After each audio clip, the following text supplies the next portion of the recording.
பன்னி தெளிக்கும் மேகம் அதுதான்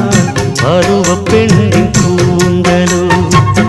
கண்ணே உனது கைகள் ரெண்டும்